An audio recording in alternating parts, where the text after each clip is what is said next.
Well, at least Deku didn't talk no just to him, I think.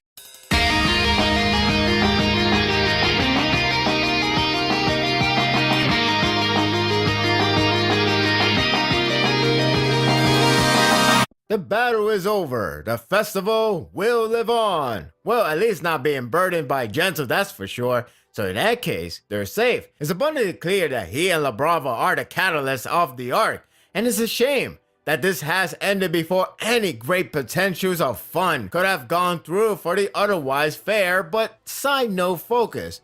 How ironic is that? The arc isn't over, but the trouble that could have been, stop.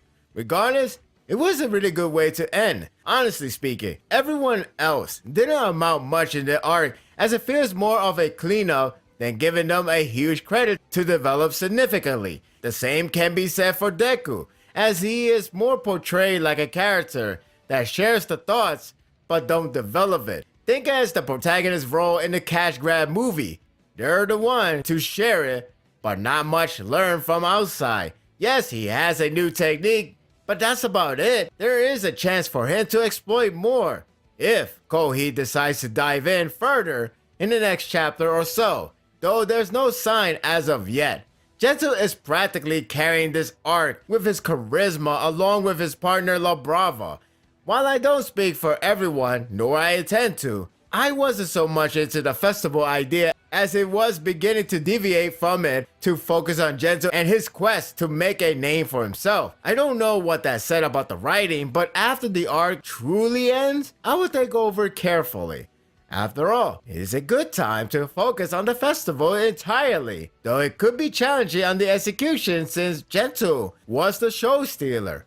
Go figure. Deku fights on, as he doesn't give up because he is more or less the same as Gento on dreams. There goes my dream to classify him as the hero of the battle.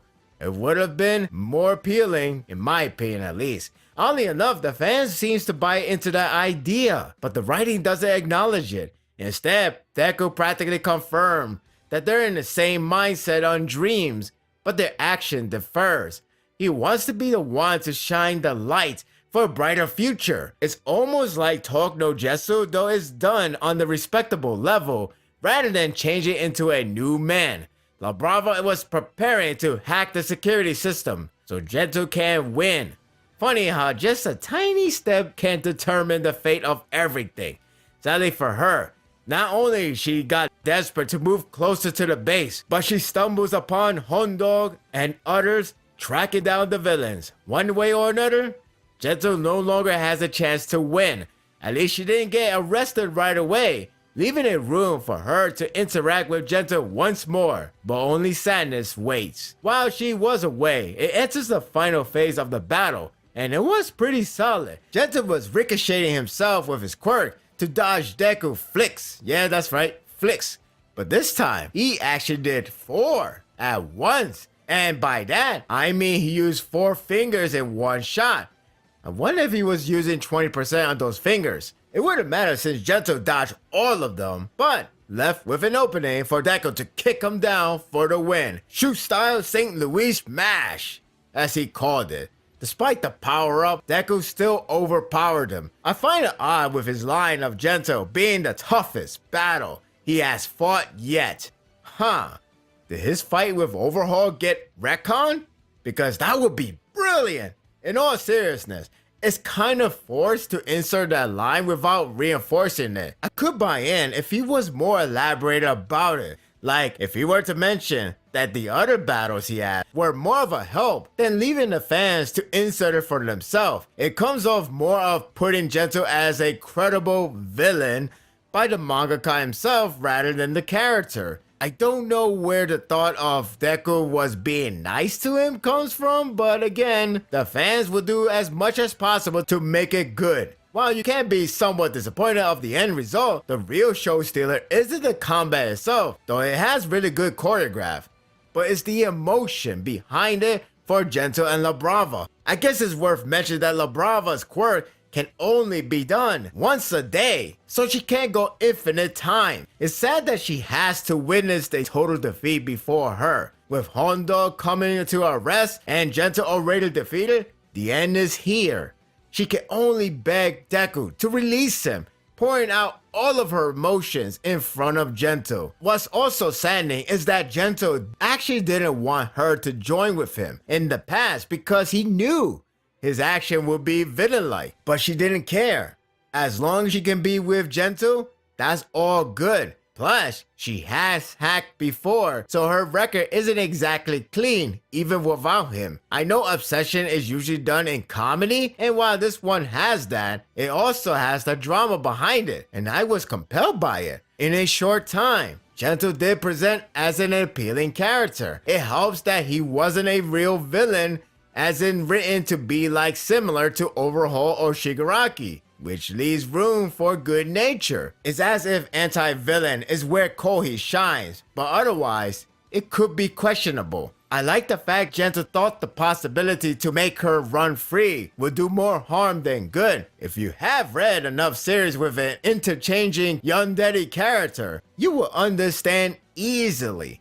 Even though he regretted it on taking her with him, he was happy that he has someone that can relate to him. The only plan left is to get captured by the hero and maybe give La Brava's sentence shortened by a bit, for the battle shall be seen as non-existent. In his last action, he springboard Deku away from the scene and leave him and La Brava to surrender to Hondog. It goes to show you how much Deku really amount to. Of course, Gento will go to jail as he has done many crimes before, but La Brava may leave earlier if everything goes to his favor. What bothers me is once again, Deku may not receive any credit for his action.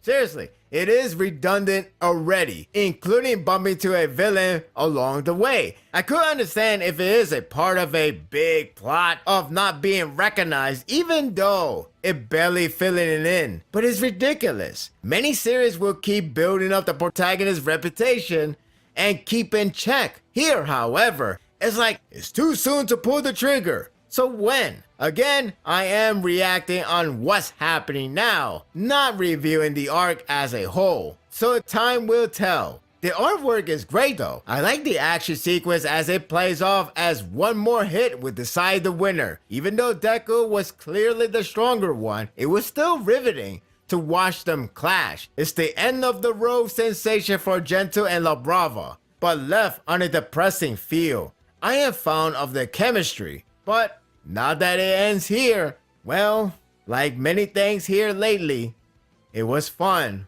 while it lasted. This was a very good chapter with a satisfying ending. It was predictable that Deku was going to win, thank you editor, and it's a shame that the potential for more amusement from those two is gone. Aside from them, it was still engaging. The action was overall pretty good, one of the better ones in the series. Gento have done well to fight for his dreams, despite of wrongdoings and selfish attempts. For one moment, he shared his sincerity to admit defeat and embrace La Brava for their failure, but at least they tried. What a gentle way to end on.